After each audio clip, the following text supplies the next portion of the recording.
kita akan membahas ayat suci yang terdapat dalam Alkitab, yaitu Lukas pasal 1 ayat 46-55, yang dikenal sebagai nyanyian Maria yang penuh makna. Sebelum kita masuk ke pembahasan, mari kita mulai dengan doa. Ya Tuhan yang Maha Kuasa, buka hati dan pikiran kami untuk menerima firman-Mu dengan baik. Beri kami pengertian yang benar agar dapat mengamalkan apa yang kita pelajari. Dalam nama Yesus Kristus kita berdoa, amin. Latar belakang peristiwa. Bayangkanlah sebuah desa kecil di daerah Galilea bernama Nazaret. Di sana tinggal seorang gadis bernama Maria, seorang wanita yang sederhana, salat, dan selalu menjalankan perintah Tuhan. Suatu hari, ketika dia sedang di rumahnya, malaikat Gabriel datang kepadanya dengan sebuah berita yang luar biasa. Malaikat itu berkata bahwa Maria akan hamil dan melahirkan seorang anak laki-laki, dan dia akan memberi nama anak itu Yesus, yang akan menjadi anak Allah yang Maha Kuasa. Maria menerima kabar tersebut dengan hati yang tunduk dan berkata, "Saya adalah hamba Tuhan. Jadilah pada saya sesuai dengan perkataan-Mu." Kemudian Maria pergi ke rumah Elizabeth, kakak sepupunya yang juga sedang hamil meskipun sudah berada di usia tua. Ketika Maria memasuki rumah Elizabeth dan menyapa dia, bayi yang ada di dalam kandungan Elizabeth bergoyang dengan penuh sukacita, dan Elizabeth diisi oleh Roh Kudus. Elizabeth pun memuji Maria dengan kata-kata yang hangat, dan tepat pada saat itu Maria mulai bernyanyi dengan hati yang penuh syukur dan pemujaan.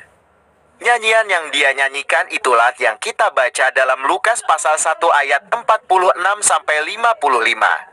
Pembahasan Lukas pasal 1 ayat 46-55. Sekarang mari kita baca bersama ayat-ayat suci ini. 46 Mariun berkata, "Bersukacitalah hatiku kepada Tuhan." 47 Dan rohku bersorak-sorai karena Allah juru selamatku. 48 Karena dia telah memperhatikan keadaan hambanya yang rendah hati. Sekalipun sekarang ini, semua keturunanku akan menyatakan bahwa aku diberkati.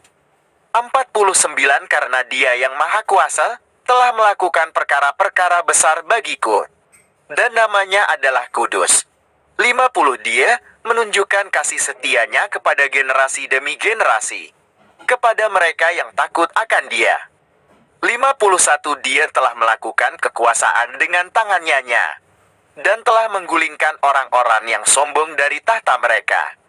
52 Dia telah mengangkat orang-orang yang rendah hati. 53 Dan telah memenuhi orang-orang lapar dengan segala kebaikan, sedangkan orang-orang kaya Dia kirimkan dengan tangan kosong. 54 Dia telah menolong umatnya Israel. 55 Seperti yang telah Dia janjikan kepada nenek moyang kita, kepada Abraham dan keturunannya, sampai selama-lamanya. 1. Pembahasan Lukas pasal 1 ayat 46-47. Ayat 46 dan 47 berkata, 46 Bersukacitalah hatiku kepada Tuhan. 47 Dan rohku bersorak-sorai karena Allah juru selamatku. Bayangkanlah Anda sedang duduk di tepi pantai pada pagi hari, ketika matahari baru mulai terbit. Sinar matahari menerangi permukaan lautan dengan warna emas yang sangat indah. Udara segar menyegarkan paru-paru Anda, dan Anda merasakan kedamaian yang luar biasa dari alam sekitar.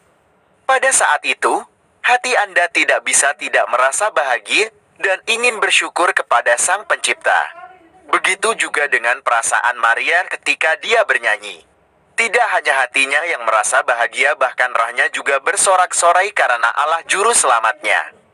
Ini menunjukkan bahwa syukur yang dia rasakan bukan hanya perasaan sementara, melainkan sesuatu yang sangat mendalam, sampai ke dalam jiwanya. Maria bersyukur bahkan ketika dia menghadapi tantangan besar menjadi ibu dari anak Allah di tengah masyarakat yang mungkin tidak akan memahaminya. Pesan yang dapat kita ambil dari sini adalah, syukur harus menjadi dasar dalam kehidupan kita setiap hari.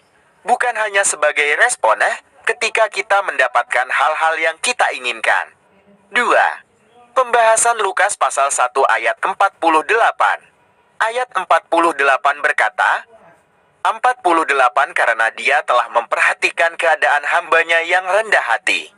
Sekalipun sekarang ini, semua keturunanku akan menyatakan bahwa aku diberkati. Bayangkanlah seorang pemimpin negara yang sangat sibuk dengan pekerjaannya. Namun dia tetap mengambil waktu luangnya untuk mengunjungi sebuah desa yang terpencil dan jauh dari kota.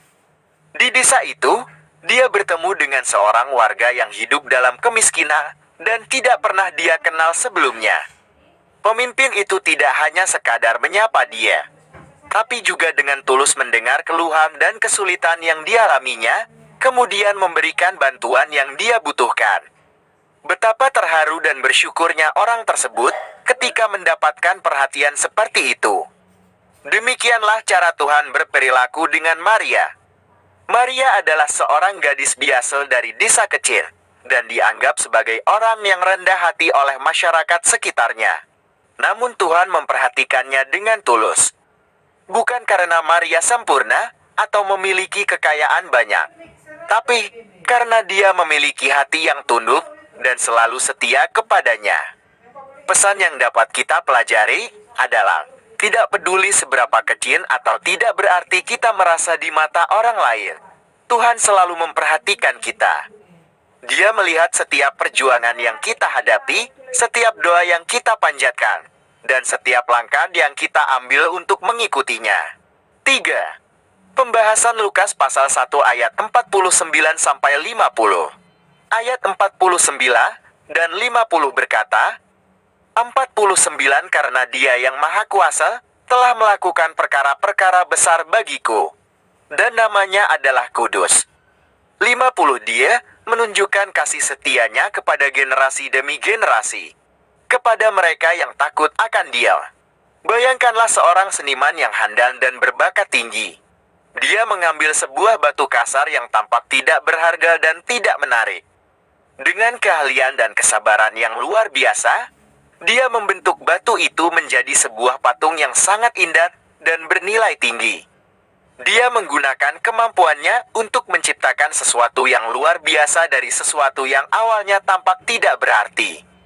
Demikianlah Tuhan bekerja dalam hidup Maria dan juga dalam hidup kita semua. Tuhan yang Maha Kuasa telah melakukan hal-hal besar bagi Maria, dan Dia juga mampu melakukan hal yang sama bagi kita. Namanya adalah kudus, tidak ada yang dapat menyamai kemurnian dan kebesarannya. Dan yang terpenting, Dia menunjukkan kasih setianya yang tidak pernah berubah kepada setiap generasi, terutama bagi mereka yang takut akan Dia dan menjalankan perintahnya. Kasih Tuhan tidak pernah hilang atau berkurang, bahkan ketika kita tidak sempurna dan sering membuat kesalahan. Pesan yang dapat kita ambil adalah, percayalah bahwa Tuhan dapat melakukan hal-hal yang besar dalam hidup kita jika kita bersedia menyerahkan diri sepenuhnya kepadanya dan menjalani hidup sesuai dengan kehendak-Nya. 4. Pembahasan Lukas pasal 1 ayat 51-53. Ayat 51-53 berkata, 51 Dia telah melakukan kekuasaan dengan tangannya, dan telah menggulingkan orang-orang yang sombong dari tahta mereka. 52 Dia telah mengangkat orang-orang yang rendah hati. 53 dan telah memenuhi orang-orang lapar dengan segala kebaikan. Sedangkan orang-orang kaya Dia kirimkan dengan tangan kosong. Bayangkanlah sebuah taman yang dulunya indah, tapi karena tidak pernah dirawat, sekarang penuh dengan rumput liar dan gulma yang tumbuh sembarangan. Suatu hari, seorang tukang kebun yang ahli dan berpengalaman datang untuk merawat taman itu. Dia dengan cermat memotong rumput liar, mencabut gulma yang tidak diinginkan, menyiram tanaman, dan menanam bunga-bunga yang indah di sekitarnya. Dalam waktu yang tidak terlalu lama, taman yang semula berantakan dan tidak menarik berubah menjadi tempat yang sangat indah, nyaman, dan menyenangkan untuk dilihat. Demikianlah cara Tuhan bekerja dalam dunia ini dan juga dalam hati kita masing-masing. Dia menggulingkan orang-orang yang sombong dan merasa lebih baik dari orang lain bukan dengan kekerasan, tapi dengan mengingatkan mereka akan kebesaran dan kekuasaannya yang jauh lebih besar. Dia mengangkat orang-orang yang rendah hati dan merasa tidak berharga, memberikan mereka harapan baru dan kemuliaan yang layak. Dia memenuhi orang-orang yang lapar bukan hanya dengan makanan fisik yang mereka butuhkan, tapi juga dengan firman-Nya dan kasih yang melimpah. Dia mengingatkan orang-orang kaya agar tidak hanya mementingkan kekayaan duniawi dan diri sendiri, karena kekayaan duniawi tidak akan bisa dibawa setelah kita meninggalkan dunia ini. Pesan yang dapat kita pelajari adalah, kita harus selalu bersedia untuk membiarkan Tuhan bekerja dalam hidup kita, bahkan jika itu berarti kita harus mengubah hal-hal yang kita anggap penting dan meninggalkan sikap yang tidak sesuai dengan kehendak-Nya. 5. Pembahasan Lukas pasal 1 ayat 54-55. Ayat 54 dan 55 berkata, 54 Dia telah menolong umat-Nya Israel. 55 seperti yang telah Dia janjikan kepada nenek moyang kita, kepada Abraham dan keturunannya, sampai selama-lamanya. Bayangkanlah sebuah keluarga yang memiliki sebuah surat wasiat dari nenek moyang mereka yang sudah lama meninggal. Dalam surat wasiat itu, tertulis bahwa mereka akan mendapatkan warisan yang besar jika mereka tetap setia pada nilai-nilai dan ajaran yang telah diberikan oleh nenek moyang mereka. Setelah bertahun-tahun menunggu dan dengan sungguh-sungguh menjalankan semua perintah dan nilai-nilai tersebut, akhirnya hari tiba ketika warisan tersebut diberikan kepada mereka. Betapa bahagia dan bersyukurnya mereka, karena janji yang diberikan oleh nenek moyang mereka telah ditepati. Demikianlah cara Tuhan berperilaku dengan umat-Nya. Dia telah menepati janjinya kepada Abraham dan nenek moyang kita bahwa Dia akan menyelamatkan kita melalui anak-Nya yang terkasih, Yesus Kristus. Janji tersebut tidak hanya untuk orang Israel pada masa lalu, tapi juga untuk kita semua yang percaya kepada Yesus Kristus hari ini. Kita adalah bagian dari keluarga Allah yang besar, dan kita menerima berkat yang tak terhitung jumlahnya melalui kasih dan pengorbanan Yesus Kristus di kayu salib. Pesan yang dapat kita pelajari adalah, kita harus selalu mengingat janji-janji Tuhan dalam Alkitab dan percaya bahwa Dia akan selalu menepati janjinya kepada kita. Penerapan dalam hidup sehari-hari. Setelah kita mempelajari isi dari nyanyian Maria dalam Lukas pasal 1 ayat 46-55, bagaimana kita bisa menerapkannya dalam kehidupan kita sehari-hari?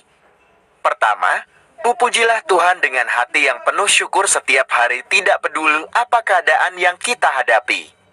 Mulailah setiap hari dengan mengucapkan terima kasih kepada Tuhan atas segala berkat yang Dia berikan kepada kita. Kedua, jadilah orang yang rendah hati dalam kehidupan sehari-hari. Jangan pernah merasa lebih baik atau lebih penting dari orang lain. Ingatlah bahwa semua yang kita miliki adalah karunia dan pemberian dari Tuhan. Ketiga, percayalah sepenuhnya pada kehendak Tuhan dalam hidup kita bahkan ketika kita tidak mengerti mengapa sesuatu terjadi. Yakinlah bahwa Tuhan memiliki rencana yang baik bagi kita. Keempat, bantuilah orang lain yang membutuhkan seperti yang dilakukan Tuhan kepada orang-orang rendah hati dan lapar. Kita juga harus menjadi saluran kasih-Nya bagi sesama manusia. Kelima, jagalah hubungan kita dengan Tuhan dengan baik, pelajari firman-Nya setiap hari dan panjatkan doa secara teratur agar iman kita tetap kuat dan tumbuh. Penutupan. Sekarang, mari kita tutup khotbah hari ini dengan doa. Ya Tuhan Allah kita yang Maha Kuasa, kami berterima kasih yang sebesar-besarnya atas firman-Mu yang telah menerangi hati dan pikiran kami hari ini. Jadikanlah kita seperti Maria, memiliki hati yang rendah hati, penuh syukur, dan selalu setia kepadamu. Beri kami kekuatan dan keberanian untuk mengamalkan apa yang telah kita pelajari hari ini, dan jadikanlah kita sebagai saksi kasih dan kebenaran-Mu bagi orang-orang di sekitar kita. Dalam nama Yesus Kristus kita berdoa. Amin. Ajakan, jika pesan khotbah hari ini memberi Anda berkat dan menyentuh hati Anda, silakan tekan tombol like pada video ini. Jangan sungkan untuk komenkan pengalaman atau pemikiran Anda tentang nyanyian Maria dalam Lukas pasal 1 ayat 46-55 di kolom komentar di bawah video. Saya akan senang membaca